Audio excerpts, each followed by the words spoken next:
बिस्मिल्लाहिर्रहमानिर्रहीम। अस्सलाम वालेकुम दोस्तों, एक नई वीडियो के साथ हाजिर हैं। चलिए अपनी वीडियो स्टार्ट करते हैं। आज की वीडियो थोड़ी सी डिफरेंट है। काफ़ी दिनों से वीडियो नहीं बना रहा था। बेसिकली मैं इस्लामाबाद गया हुआ था अपने कुछ दोस्तों के साथ।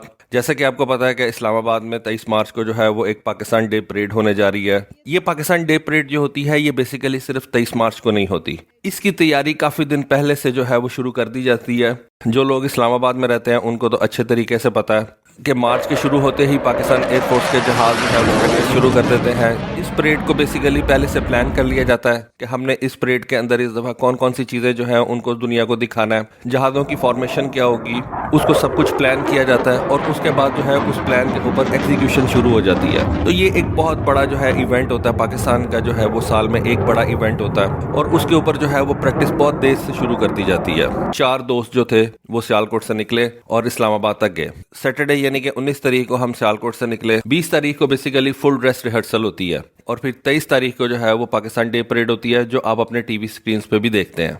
एक दोस्त ने बुकिंग जो है वो पहले ही करवा रखी थी। बेसिकली उसने 3 होटल्स के अंदर बुकिंग करवा रखी थी। जैसा कि मैंने बताया कि हम 4 दोस्त जो है वो इस्लामाबाद जा रहे थे। होटल हमने जो है वो खड्डा मार्केट के अंदर लिया था इस्लामाबाद में। उसके सामने एक क्रिकेट ग्राउंड है बड़ी ज़बरदस्त किस्म की, वहाँ पे डेली जो है वो मैच होता है। होटल बहुत ज़्यादा एक्सपेंसिव नहीं था, रहने के लिए भी अच्छा होटल था। परेड ग्राउंड के अंदर मोबाइल लेके जाना मना है, इस वजह से वहां पे आप ये फुटेजेस जो है वो नहीं बना सकते। तो दोस्तों ने जो वीडियोस बनाई वो मैं आपको दिखा देता हूँ। सबसे पहले तो एयर चीफ साहब का F-16 ब्लॉक 52 तैयारा जो है, A-10C तैयारे जो थे वो भी शामिल थे। एयर चीफ साहब का F-16 जो था वो परेड ग्राउंड के अंदर।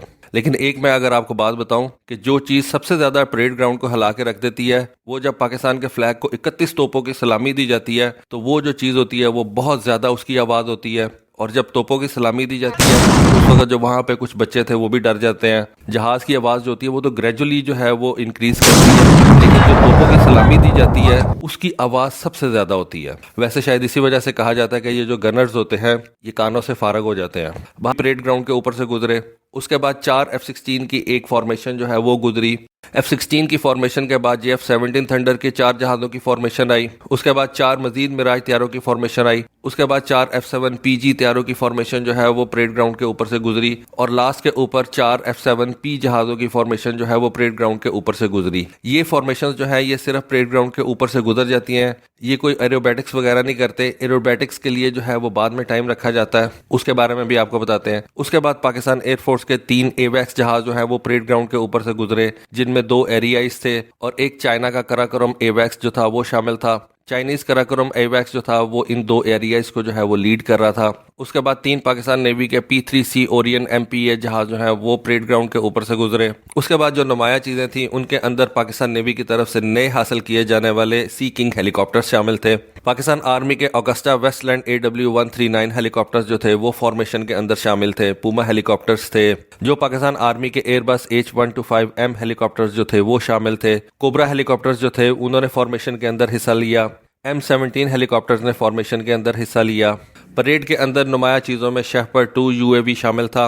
स्क्रीन पे देखना और उसको एक्चुअल जाके वहां पे परेड ग्राउंड के अंदर देखने से आपको पता चलता है कि ये एक अच्छा खासा बड़ा ड्रोन है। उसके बाद इस साल जो पहली दफ़ा चीज़ आप देखेंगे अपनी स्क्रीन के ऊपर वो पाकिस्तान का Fateh guided multi launch rocket system होगा। एक लॉन्चर के ऊपर आपको 8 फतेह रॉकेट्स जो है वो नजर आएंगे। फतेह 1 रॉकेट लॉन्चर सिस्टम जो है वो 23 मार्च की परेड के अंदर दुनिया के सामने पहली दफ़ा जो है वो इस दफ़ा दिखाई जाएंगे। इससे पहले फतेह रॉकेट लॉन्चर सिस्टम्स ने जो है वो इस पाकिस्तान डे परेड के अंदर कभी हिस्सा नहीं लिया। ये एक नई चीज़ जो है वो आपको इस दफ़ा देखने को मिलेगी।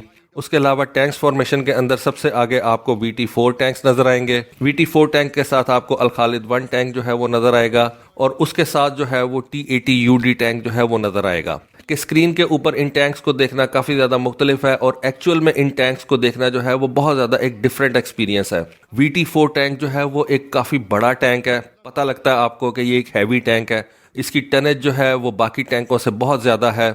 अल खालिद 1 टैंक जो है वो भी काफ़ी बड़ा है, लेकिन T-80 UD टैंक जो है जब वो अल खालिद 1 टैंक और VT-4 टैंक के साथ चल रहा होता है तो आपको विजिबली पता चलता है कि T-80 UD टैंक जो है वो साइज के अंदर और टनेज के अंदर काफ़ी छोटा टैंक है। और ये एक अच्छी चीज़ है कि पाकिस्तान ने अब ये हैवी टैंक्स जो है वो भी परचेज करना शुरू कर दिए हैं और अपनी आर्मी के अंदर इंडक्ट करना शुरू कर दिए हैं। अल खालिद 1 और VT4 टैंक के अंदर बहुत कम डिफरेंस आपको देखने को मिलेगा।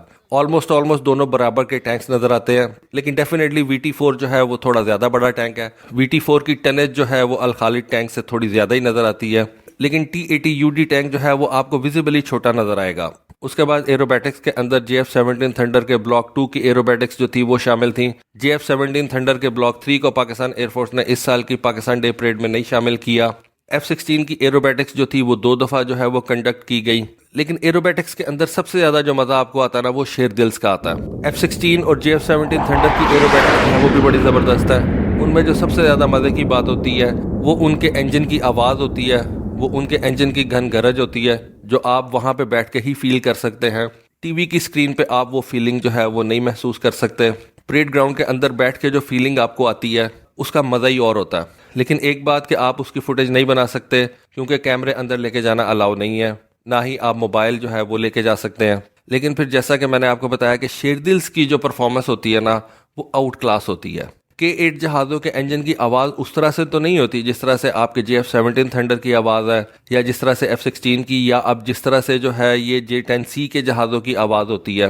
हाँ, एक चीज़ आपको बताना भूल गया कि जब फाइटर जेट्स की फॉर्मेशन जो है वो परेड ग्राउंड के ऊपर से गुजर रही होती हैं तो तमाम फॉर्मेशन जो थी वो 4 जहाज़ों पर मुश्तमिल होती हैं, लेकिन J-10C की जो फॉर्मेशन थी वो सिर्फ 3 जहाज़ों के ऊपर मुश्तमिल थी।